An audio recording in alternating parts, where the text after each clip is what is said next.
رمضان يدنو يا سعادة خافقي يدنو لنا القرآن والإيمان. اعوذ باللہ من الشیطان الرجیم. بسم اللہ الرحمن الرحیم. الحمد لأہلہ والصلاة علی اہلہا. اما بعد فقد قال اللہ سبحانہ تبارک و تعالی فی کلامہ المجید. بسم اللہ الرحمن الرحیم.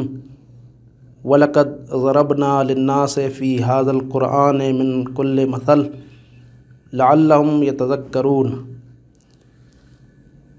ماہ رمضان المبارک قرآن مجید کا مہینہ ہے.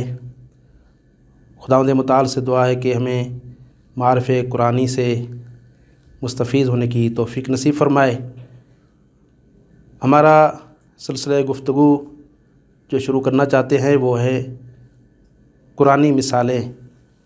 قرآن مجید میں خداوند متعال نے مختلف مسائل کو سمجھانے کے لیے مختلف مثالیں پیش کی ہیں.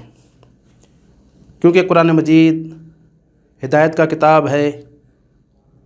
جب ہدایت کا کتاب ہے تو مختلف طریقوں سے اس قرآن مجید نے انسان کی ہدایت کا ذمہ اٹھایا ہوا ہے،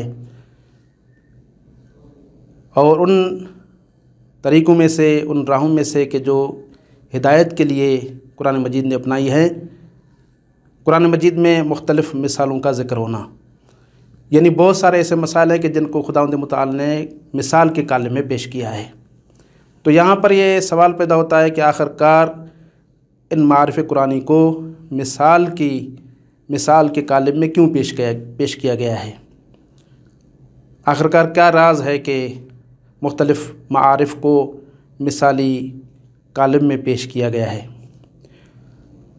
تو اس کا مختصر سا جواب یہ ہے کہ ایک طرف سے تو کیونکہ بہت سارے ایسے مسائل ہیں کہ جو عقل سے تعلق رکھتے ہیں، ان کا شمار معقولات میں ہوتا ہے، اور ہر انسان کی سطح جو ہے وہ برابر نہیں ہے. لہذا خداوند متعال نے معقولات کو محسوسات کے کالم میں پیش کر کے انسان کو بلند و بالا معارف سمجھانے کا طریقہ اپنایا ہے. اس لیے ہم دیکھتے ہیں کہ قرآن مجید میں بہت سارے ایسے مسائل ہیں، حتیٰ کہ بعض عقیدتی مسائل جیسے توحید، جیسے شرک، جیسے ایمان، جیسے کفر، حق و باطل، ان کو بھی قرآن مجید نے مثال کے کالم میں سمجھانے کی کوشش کی ہے. قرآن مجید نے ان معارف کو مثال کے کالم میں بیان کر کے یہ بتانا چاہا کہ کیونکہ انسان مادی ہے اور وہ مادیات سے زیادہ انس رکھتا ہے، محسوسات سے زیادہ انس رکھتا ہے، لہٰذا ان معقولات کو محسوسات کے کالم میں پیش کر کے ان معارف کو سمجھانے کی کوشش کی ہے تاکہ اس کے ذریعے سے وہ ہدایت حاصل کریں. دوسری چیز جو یہاں پر ہم پیش کر سکتے ہیں یا جواب میں کہہ سکتے ہیں وہ یہ ہے کہ مثال جو ہے، مثال کے ذریعے سے کسی چیز کو سمجھانا یہ ایک ایسا ہنر ہے کہ جو ہنر فقط وہاں پر کام آتا ہے کہ جہاں پر انسان مختصر الفاظ میں زیادہ مطلب بیان کرنا چاہتا ہے. مثال کی اس خاصیت ہے کہ مختصر سے الفاظ ہوتے ہیں لیکن ان کی معنی جو ہے وہ بہت تفصیلی ہوتی ہے. یہ مثال کی ایک حقیقت ہے، مثال کی ایک ماہیت ہے کہ مختصر الفاظ میں تفصیلی معنی اور زیادہ مطالب سمجھائے جاتے ہیں. لہذا خداوند متعال نے قرآن مجید میں مختلف مثالوں کے ذریعے سے بہت بڑے معارف سمجھائے ہیں.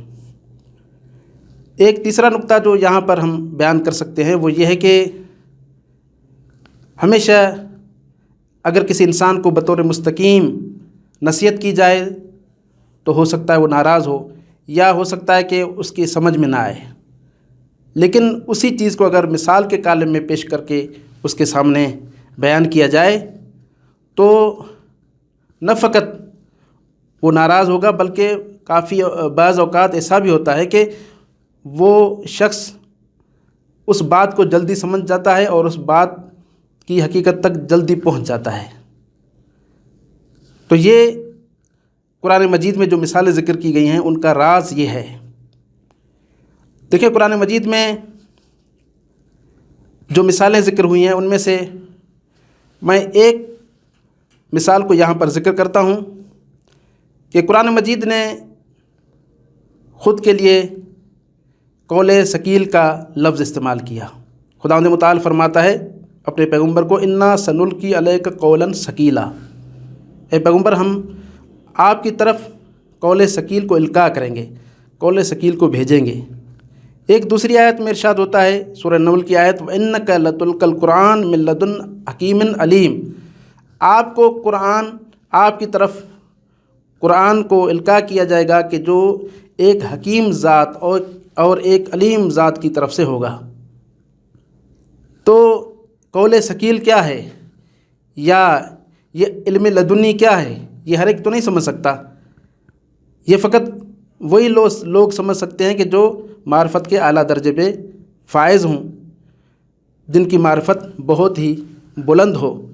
لہٰذا اسی چیز کو خداوند متعال نے دوسرے الفاظ میں سمجھایا کہ جس کو حقیقت میں ہم مثال کے عنوان سے پیش کر سکتے ہیں کہ خدا نے فرمایا لو انزلنا ھذا القرآن علی جبل لرأیتہ خاشعا متصدعا من خشیۃ اللہ، اگر ہم اس قرآن کو کسی پہاڑ پر نازل کرتے تو آپ دیکھتے کہ وہ پہاڑ خوف خدا سے ریزہ ریزہ ہو جاتا۔ یعنی وہی عالی مطلب کہ جو خداوند متعال نے ان دو آیات میں فرمایا، کیونکہ قرآن کے مخاطب تمام انسان ہیں، ہر انسان اس کا مخاطب ہے، لہٰذا ایک طرف اس کو ایک نہایت ہی دقیق انداز میں قرآن نے پیش کیا تو دوسری طرف اسی مطلب کو خدا نے اسی قرآن مجید میں ایک سادے سے انداز میں پیش کیا۔ والسلام علیکم ورحمۃ اللہ وبرکاتہ۔